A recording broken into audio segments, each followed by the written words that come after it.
Skandināvu izgudrotā spēle florbols Latvijā ienākusi pirms 20 gadiem.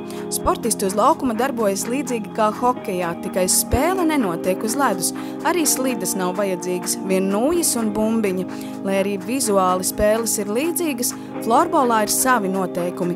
Ogrē jaunieši ar spēli aizrāvušies jau pirms 10 gadiem, sākotnēji spēlējot zem ģimnāzijas nosaukuma, vēlāk apvienojoties florbola klubā Ogres Vilki. Palēnām šie puiši ir izauguši jau līdz Latvijas čempionāta līmenim, un aptuveni 2 gadu atpakaļ mēs izveidojām klubu, lai labāk varētu piesaistīt finansējumu un tādējādi nodrošināt labāku dalību čempionātos, dažādos turnīros. Ogres Vilki ir guvuši augstus panākumus piedaloties dažāda ranga sacensībās. Latvijas Florbola savienības piedāvājums spēlēt pirmajā līgā klubam nāca ar dažādām emocijām. Protams, prieku par iespēju un arī zināmām problēmām, jo spēlējot pirmajā līgā ir jānodrošina standarts.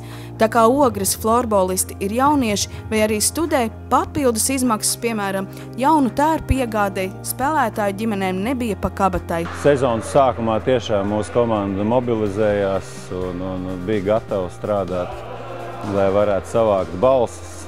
Tās tiešām nenāk viegli. Bija daudz jārunā ar cilvēkiem, jāpaskaidro, kas ir projekts Labie darbi, jo patiesībā cilvēki īstenībā ļoti maz to zina. Un tad mēs vairāk nodarbojamies ar šī projekta izskaidrošanu kā tādu. Mums finansējums bija nepieciešams arī jaunām formām, lai būtu arī otra krāsa formām, jo bieži bija tā, ka arī aizbraucot sacensībās mums nebija ko uzvilkt.